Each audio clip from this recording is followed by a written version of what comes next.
இயேசு கிறிஸ்துவில் பிரியமான சகோதர சகோதரே, இன்றைய நற்செய்தி வழியாக இறைவன் நமக்கு கொடுக்கிற செய்தி, நம்முடைய வாழ்வில் அவர் கொடுத்திருக்கிற அந்த திறமைகளை நாம் நல்ல விதமாக பயன்படுத்தி அவருக்கு நாம் ஆட்சியை கொடுக்கக்கூடிய மக்களாக நாம் இருக்க வேண்டும் என்பதுதான் அவர் நம்மிடமிருந்து எதிர்பார்க்கக்கூடிய ஒன்றாக இருக்கிறது.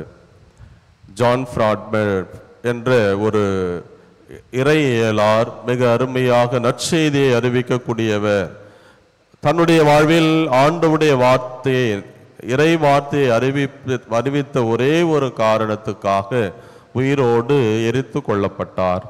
அவர் இறப்பதற்கு முன்பாக தன்னுடைய டைரியில் இவ்வாறு அவர் குறிப்பிட்டிருந்தார்: இன்றைக்கு நான் பற்றாக்குறையோடு இருக்கிறேன், ஆனால் ஒரு காலத்தில் ஆண்டவரோடு நான் முழுமையாக எல்லாவற்றையும் அனுபவிப்பேன்.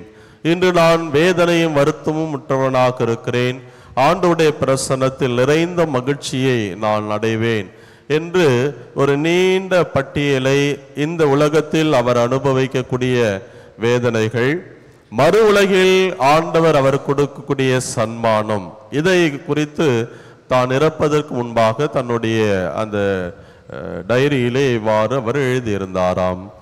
முன்புக்குரிய சகோதர சகோதரே, இந்த மனிதன் கடவுள் தனக்கு கொடுத்த அந்த அற்புதமான ஒரு வரத்தை சிறப்பாக பயன்படுத்தியதால் இந்த உலகில் பல வேதனைகளை அனுபவிப்பதாக அவர் தோன்றினாலும் கூட மறு உலக வாழ்வில் அவர் அடையக்கூடிய சன்மானம் என்பது என்ன என்பதை தெளிவாக உணர்ந்ததால் தான் தன்னுடைய உயிரையே கடவுளுக்காக கொடுக்கக்கூடிய ஒரு துணிவையும் மன தெளிவையும் அவர் பெறுகிறார். நற்செய்திக்கு வருகிற போது இன்றைக்கு ஒரு ஆண்டவர் இயேசு எருசலேமிலிருந்து நெருங்கி வந்து கொண்டிருக்கிறார். எருசலேமை நெருங்கி வந்து கொண்டிருக்கிற போதுதான் அவரை சூழ்ந்து வந்த மக்களுக்கு இந்த ஓமையை அவர் சொல்கிறார். அப்படிப்பட்ட ஒரு ஓமையிலே இங்கு யாரும், இந்த உலகத்தில் படைக்கப்பட்ட யாருமே எந்த விதமான திறமைகள் இல்லாத ஒருவராக யாரும் படைக்கப்பட்டதே கிடையாது. அந்த திறமையை முழுமையாக பயன்படுத்தாதவர்கள் வேண்டுமானால் இருக்கலாமே ஒழிய யாரிடமும் எனக்கு எதுவும் இல்லை என்று சொல்வதற்கான முகாந்திரமே இங்கு கிடையாது. மற்ற ஓமைகளில் பார்க்கிற பொழுது அந்த தாளந்து ஓமையிலே இவருக்கு இன்னது இன்னது என்று பிரித்து சொல்லப்படுகிறது, 5, 2, 1 என்று. ஆனால் இங்கு 10 மினாக்களை அந்த தலைவர் கொடுத்து விட்டு செல்கிறார். ஆனால் அதை வைத்து எப்படி அதை பழுகி பெருக்கி அவர்கள் வாழ்க்கையில் மேலும் முன்னேறினார்கள் என்பதுதான் முதல் 2 மனிதர்களுடைய செயல்பாடு நமக்கு சொல்கிறது. ஆனால் 3வது மனிதன் என்ன செய்கிறான்?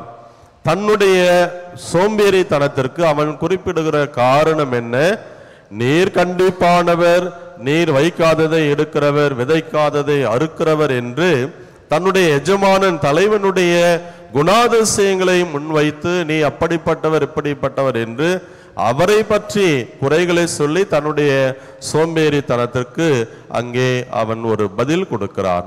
ஆனால் அந்த தலைவன் சொன்ன வார்த்தை, நீ சொன்ன வார்த்தையை வைத்தே நான் தீர்ப்பிடுகிறேன், உன்னுடைய இந்த சோம்பேறித்தனத்திற்காக உனக்கு நான் கொடுக்கிற தண்டனை இது என்று அவரை தண்டிப்பதை நாம் பார்க்கிறோம். அன்பார்ந்த சகோதர சகோதரர்களே, இன்றைக்கு பல நேரத்தில் நம்முடைய அன்றாட வாழ்க்கையில் பலர் உயர்வதை பார்த்து நாம் பாராட்டுகிறோம், ஒரு சிலர் அவரை பார்த்து பொறாமைப்படுகிறோம். என்னை மட்டும் கடவுள் இப்படி வெறுங்கையாய் படித்து விட்டாரே.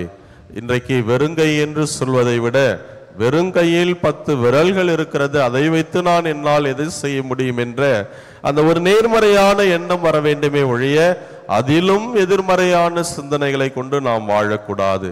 ஆண்டவர் நமக்கு கொடுத்திருக்கிற எல்லா திறமைகளையும் முதலில் நாம் கண்டுகொள்கிறேனா, என்னுடைய திறமை இது என்பதை நாம் இனம் கண்டு கொண்டு அதை வைத்து என்னை படைத்த இறைவனுக்கு நான் எவ்வளவு மாட்சியை கொடுக்க முடியும் என்பதுதான் நீங்களும் நானும் சிந்தித்து பார்க்க வேண்டிய ஒன்றாக இருக்கிறது.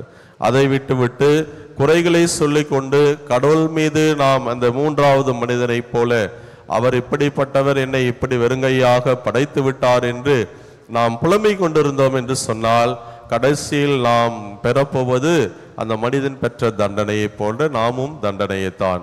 எந்த விதமான ஆசீர்வாதங்களை நாம் பெற முடியாது. எனவே அன்புக்குரிய சகோதர சகோதரி, இந்த திருவழிபாட்டு ஆண்டினுடைய இறுதி நாட்களை நாம் நெருங்கி கொண்டிருக்கிறோம்.